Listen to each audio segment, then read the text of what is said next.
Hello everyone, welcome to Puducherry Aspirant YouTube channel. So இந்த வீடியோவில் நம்ம பார்க்க போகிறது கொஷின் நம்பர் 4.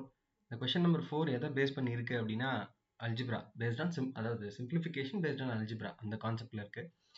இதுக்கு தேவையான பேஸ் என்ன? இந்த கொஷின் மட்டும் சால்வ் பண்ணாமல் இந்த கொஷின் மாதிரியே வேறு ஏதாவது கேள்வி வந்ததுனாலும் பதில் கொடுக்கறதுக்கான வழியை நம்ம கிரியேட் பண்ணணும் இல்லையா? ஸோ அதன்படி பார்த்தீங்கன்னா நம்ம 8th book 9th book and 10th எல்லா புக்ஸையும் அனலைஸ் பண்ணி ஒரு கன்க்ளூஷன் வந்திருக்கும். என்னன்னா ஐடென்டிட்டியை பேஸ் பண்ணி இருக்கிற கேள்வி தான் அது. அல்ஜிப்ரால அப்ளிகேஷன்ஸ் ஆஃப் ஐடென்டிட்டிஸ் அப்படின்ற பேஸ் பண்ண கேள்வி தான்.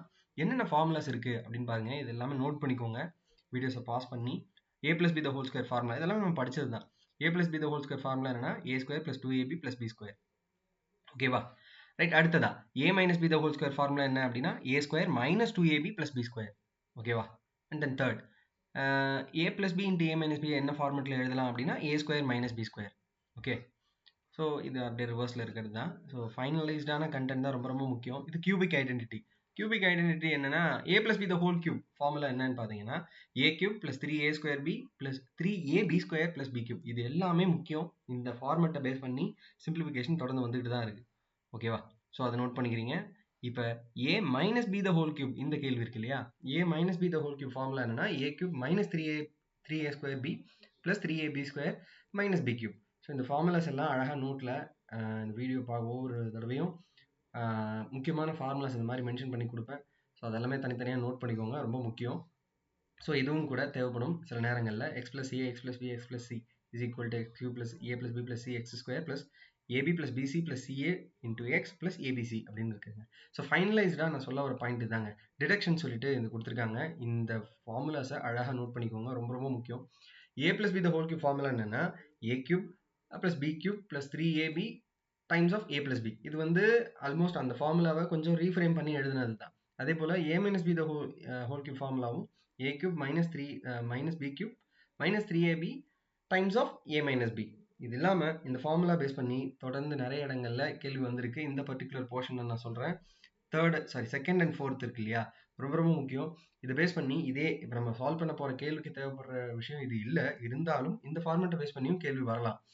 a³ + b³ is equal to a + b × a² - ab + b². இதே a³ - b³ இருந்தால் a - b முதல்ல வந்துடும்.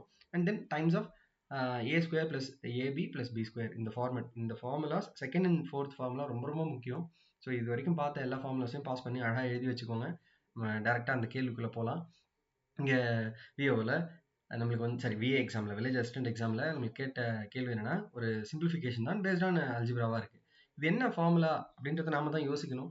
2.7 2.7 அண்ட் தென் 4.3 4.3ன்னு இருக்குது. இதெல்லாம் கூட நம்ம பார்த்து அப்சர்வ் பண்ணும்போது இதை a², இதை பின்னு வச்சுக்கிட்டா இது b². ஓகேவா? இது ஏ இருக்குது, 2.7ன்னு இருக்குது. 2.7 தான் ஏ. ஓகே. அண்ட் தென் 8.6ன்னு இருக்கு. இங்கே தான் நம்ம யோசிக்கணும். ஓகேவா? a² + b². இது என்ன பண்ணால் இந்த மாதிரி 8.6 ஆகும்? எதை மல்டிப்ளை பண்ண முடியும்? ஸோ பியை மல்டிப்ளை பண்ணாதான். ஸோ 2 டைம்ஸ் ஆஃப் b இல்லையா? 2 டைம்ஸ் ஆஃப் b இன்ட்டு ஏன்னு இருக்கு. ஸோ இது என்ன ஃபார்முலா படி வருது அப்படின்னு பார்த்தீங்கன்னா a² + 2ab + b². இப்போ தான் நம்ம பார்த்தோம் இல்லையா? So a + b + c the whole square formula என்ன? மன்னிக்கணும். a + b the whole square formula என்னன்னு பார்த்தீங்கன்னா a² + 2ab + b². அந்த ஃபார்முலா அந்த ஃபார்மெட்டில் தானே இந்த கேள்வியும் இருக்குது. மேலே இருக்கிற அந்த நியூமரேட்டர் பார்ட்டு. ஸோ அதை எப்படி கன்சிடர் பண்ணிக்கலாம்னா, ஸோ அங்கே என்ன இருக்குன்னா இந்த மாதிரியான ஃபார்மெட்டில் இருக்குது. அப்போ a² + 2ab + b² அப்படின்ற ஃபார்மெட்டில் இருக்குப்பா. டினாமினேட்டரை பொறுத்தளவில் a + b ஜென்ரலாக a + b. ஸோ இந்த நியூமரேட்டரை நம்ம என்னவா மாற்றிக்க முடியும் அப்படின்னா இது எதுக்கு equivalent? a + b the whole squareக்கு ஈக்குவலண்ட்டு. ஸோ அழகாக தெரிய வருது. a + b the whole squareனா இது a + bயும் இந்த பவரில் இருக்கிற வேல்யூம் கேன்சல் பண்ணிட்டோம் அப்படின்னா சர்ட்ஸ் அண்ட் இண்டெக்ஸஸ் கான்செப்ட்ப்பா. என்னன்னா a⁴m / a⁴n அப்படின்னா என்ன பண்ண முடியும்? a⁴m - n அந்த கான்செப்ட் தான். 2 - 1 1. இங்கே 1 இருக்கிறதா அர்த்தம். 2 - 1 1. அப்போ ஆன்சர் a + b தான் ஃபைனலைஸ்டான ரிசல்ட்டாக இருக்க போகுது. a + b அப்படின்னா 2.7யும் 4.3யும் ஆட் பண்ணால் என்ன கிடைக்கும்? 2.7யும் 4.3யும் ஆட் பண்ணால் 7ன்னு கிடைக்க போகுது. 2 4 ஆட் பண்ண 6, 0.7ம் 0.3யும் 1. அப்போ answer is option A. So இது வந்து பியூராக ஒரு அல்ஜிப்ரா பேஸ் பண்ணது. எல்லா ஃபார்முலாஸும் முக்கியம். ரொம்ப ரொம்ப முக்கியம். நான் மறுபடியும் எழுதுறேன். ரொம்ப முக்கியமா பாருங்க. எதெல்லாம் ரொம்ப முக்கியம்னா, a + b the whole square formula என்ன அப்படின்றத நம்ம பார்த்தோம். அது என்னது? a square + 2ab + b square இல்லையா? அடுத்ததா a - b the whole square formula என்ன? a - b the whole square formula என்ன? a square - 2ab + b square இல்லையா? மூணாவதா a square - b square formula என்ன அப்படின்னு பார்த்தீங்கன்னா a + b × a - b இல்லையா? இது போல நாலாவது ஃபார்முலா என்ன பார்த்தோன்னா, நான் சொன்னது a³ + b³ ஃபார்முலா ரொம்ப ரொம்ப முக்கியங்கன்னு சொன்னேன். ஸோ அது என்னன்னா, இங்கே ப்ளஸ் வந்தால் ப்ளஸ் தான். a + b × a square - ab + b square இல்லையா? ஸோ அடுத்ததா ஃபிஃப்த் ஃபார்முலா ஓகேவா? a³ - b³ ஃபார்முலா என்னன்னா a - b × a square + ab + b square இல்லைங்களா? ஓகேவா? ஆல்மோஸ்ட் நானே எல்லாத்தையும் எழுதுறேன். நோட் பண்ணிக்கோங்க. ஸோ சிக்ஸ்த் ஃபார்முலா என்னன்னு பார்த்தீங்கன்னா a + b the whole cube formula என்ன? a³ + 3a²b + 3ab² + b³ இல்லையா? ஸோ அதே போல ஏழாவது ஃபார்முலாவா a - b the whole cube formula என்ன அப்படின்னா a³ - 3a²b + 3ab² - b³. So இதெல்லாம் தான் ஃபார்முலாஸ். இது மாதிரி இன்னும் டிடெக்ஷன் அந்த ஃபார்முலாஸ்லாம் இருந்தது இல்லையா? எல்லாத்தையும் அழகாக நோட்டு போட்டு எழுதுங்க. கண்டிப்பாக யூஸ்ஃபுல்லாக இருக்கும். இது தாண்டி இன்னொரு விஷயம் என்னன்னா, ஒரு பாலினாமியல் கொஷின்லாம் பார்த்துட்டு வந்தோம் இல்லையா? பாலினாமியல் ஆஃப் டிகிரி 2 தான் வந்து குவாட்ராடிக். பாலினாமியல் ஆஃப் டிகிரி 2 அப்படின்றது தான் குவாட்ராடிக் ஈக்குவேஷன் பார்த்தோம். அந்த குவாட்ராடிக் ஈக்குவேஷனை பேஸ் பண்ணி ஒரு சின்ன கான்செப்டை நம்ம இந்த வீடியோவில் தெரிஞ்சுக்க போகிறோம். என்னன்னா, ஒரு குவாட்ராடிக் ஈக்குவேஷன் அப்படின்னு எடுத்துக்கிட்டிங்கன்னா, ஃபார் எக்ஸாம்பிள் ஃப்ரெண்ட்ஸ் இதை நல்லா கவனிங்க. ஒரு குவாட்ராடிக் ஈக்குவேஷன் அப்படின்னு எடுத்துக்கிட்டா அதுக்கு 2 ரூட்ஸ் இருக்கும். கவனிங்களேன். ஒரு குவாட்ராடிக் ஈக்குவேஷன் அப்படின்னு எடுத்துக்கிட்டா ஒரு குவாட்ராடிக் ஈக்குவேஷனுக்கு 2 ரூட்ஸ் இருக்கும். ஃபர்ஸ்ட் ஆஃப் ஆல் அதோட ஃபார்ம் என்னன்னா தெரியும். அதனுடைய வடிவம் ax² + bx + c = 0. இதுதான் வந்து அதோடைய குவாட்ராடிக் ஈக்குவேஷனோட ஃபார்மேட். ஓகே, இந்த குவாட்ராடிக் ஈக்குவேஷன் அப்படின்னு சொல்லும்போது எக்ஸுக்கு 2 ரூட்ஸ் இருக்கிறதா அர்த்தம். x has 2 ரூட்ஸ், 2 வேல்யூ, 2 மதிப்பு இருக்கு அதுக்கு அப்படின்றதா அர்த்தம். அந்த 2 மதிப்பை கண்டுபிடிக்கணும் அப்படின்னா அதுக்கு ஒரு ப்ராசஸ் இருக்கு. அது பேர் தான் ஃபேக்டரைசேஷன். ஓகேவா? x has 2 வேல்யூஸ் அப்படின்னு சொல்கிறோம். இது இல்லாமல் நம்ம பர்டிகுலராக அந்த 2 ரூட்ஸோடைய சம் கண்டுபிடிக்கணும்.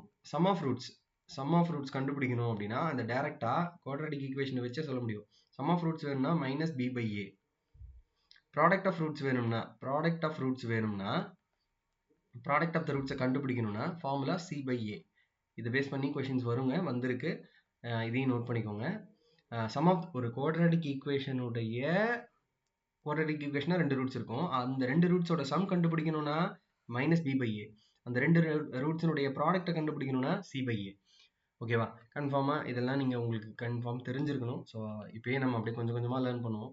இந்த ஆல்ஃபா பீட்டான்னு எழுதுறது வந்து அந்த 2 ரூட்ஸ் அப்படின்றது தான் imagination. Let alpha and beta இது பாருங்களேன். Let alpha and beta are the roots of the quadratic equation அப்படின்னு சொல்லிட்டு அதுக்கான எக்ஸ்பிளனேஷன் கொடுக்குறாங்க. சரி, -bனா என்ன?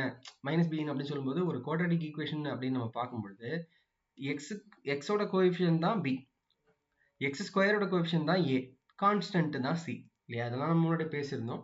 ஓகே, தொடர்ந்து வீடியோ பாருங்க. ஒவ்வொன்றுலையும் லிங்க் பண்ணி தான் நம்ம சொல்லியிருப்போம். ஸோ அதன்படி பார்த்தீங்கன்னா சம் ஆஃப் த ரூட்ஸ் கண்டுபிடிக்கணும்னா ஒரு குவாட்ராடிக் ஈக்குவேஷனுடைய ஃபைனலாக என்ன சொல்கிறோன்னா, ஒரு குவாட்ராடிக் ஈக்குவேஷனுடைய சம் ஆஃப் த ரூட்ஸ் கண்டுபிடிக்கணும்னா -b/a formula. And then product of the roots கண்டுபிடிக்கணும்னா c/a. இதில் b, a, c அப்படின்றதெல்லாம் என்னென்ன அப்படின்னா x² அதனுடைய கோஎஃபிஷியன்ட் தான் a, b அப்படின்றது எக்ஸோட கோஎஃபிஷியன்ட், cனா கான்ஸ்டன்ட். ஓகேவா? இந்த ஃபார்மேட்ல இருந்து அப்படியே எடுத்து டைரக்டா போட்டா நம்மளுக்கு எக்ஸாக்டான இண்டிவிஜுவல் ரூட்ஸ் கிடைக்காது. அந்த ரூட்ஸோடைய சம்மு, அந்த ரூட்ஸினுடைய ப்ராடக்ட்டு. ஸோ இதை நல்லா புரிஞ்சுக்கோங்க. ஓகேவா? இது கண்டிப்பாக நம்மளுக்கு யூஸ்ஃபுல்லாக இருக்கும். ஓகே, இது மாதிரி தொடர்ந்து வீடியோஸ் பாருங்கள். கண்டிப்பாக உங்களுக்கு யூஸ்ஃபுல்லான கண்டென்ட் வந்துகிட்டே இருக்குது. லைக் பண்ணி ஷேர் பண்ணுங்கள். ப்ரிப்பரேஷனில் இருக்கிறவங்க கிட்ட கண்டிப்பாக ஷேர் பண்ணிங்கன்னா ரொம்ப பயனுள்ளதாக இருக்கும். நன்றி, வணக்கம்.